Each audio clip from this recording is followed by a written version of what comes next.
democracy may turn out to have been a historical accident, a parenthesis that's closing before our eyes. In its modern sense of a form of society reconciling a governmental efficiency with legitimacy, authority with individual freedoms, it will have lasted a little over 2 centuries, to judge by the speed of growth of the forces bent on its destruction.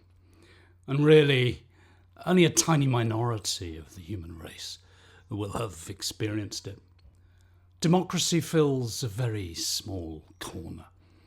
The span of roughly 200 years applies only to the few countries where it first appeared, still very incomplete at the end of the 18th century. Most of the other countries in which democracy exists adopted it under a century ago, under half a century ago. Democracy probably could have endured had it been the only type of political organisation.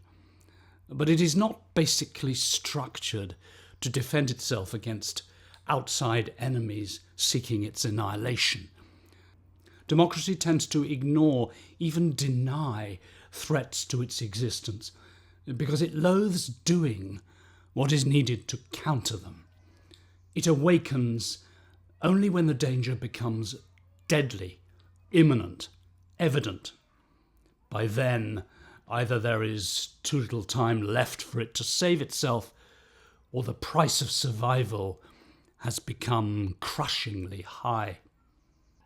In addition to its external enemy, democracy faces an internal enemy, whose right to exist is written into the law itself. Totalitarianism liquidates its internal enemies or smashes opposition as soon as it arises. It uses methods that are simple and infallible because they are undemocratic.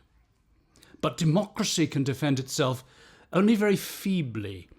Its internal enemy has an easy time of it because he exploits the right to disagree that is inherent in democracy.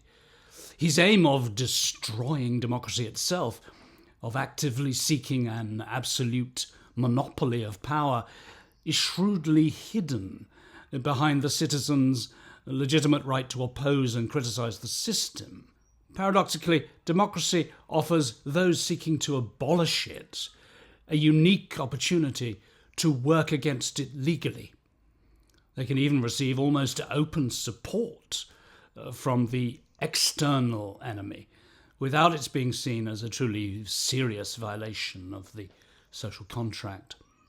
The frontier is vague, the transition easy between the status of a loyal opponent wielding a privilege built into democratic institutions and that of an adversary subverting those institutions. To totalitarianism, an opponent is by definition subversive. Democracy treats subversives as mere opponents for fear of betraying its principles. What we end up with in what is conventionally called Western society is a topsy-turvy situation in which those seeking to destroy democracy appear to be fighting for legitimate aims, while its defenders are pictured as repressive reactionaries.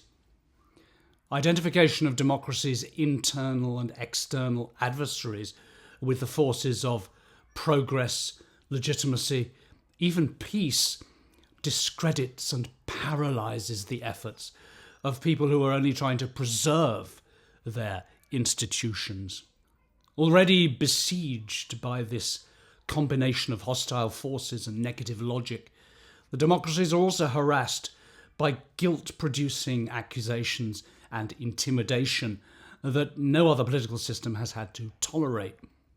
Like the industry of vice that reform groups used to talk about, there is an industry of blame.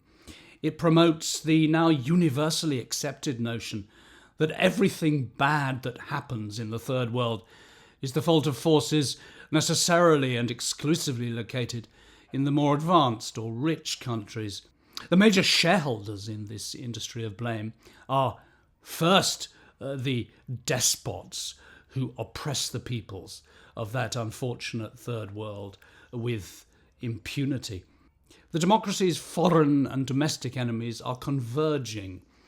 Their manoeuvres are of no help at all in improving the lot of the poor countries, but they are marvellously effective in undermining the democracy's confidence in their own legitimacy, their own right to exist. The progressive support some Westerners give to the worst of the third world regimes is merely a geographical relocation of what for 60 years was progressive support of the Soviet Union and of Mao's China. Complicity by a part of the Western left against the peoples of the less developed countries and with the tyrants who enslave them, brutalize, starve, and exterminate them. The combination of forces, at once psychological and material, political and moral, economic and ideological, intent on the extinction of democracy, is more powerful than those forces bent on keeping it alive. Democracy is not given credit for its achievements and benefits, but it pays an infinitely higher price for its failures, its inadequacies, and its mistakes than its adversaries do. This world of ours has become an implacable democracy-killing machine.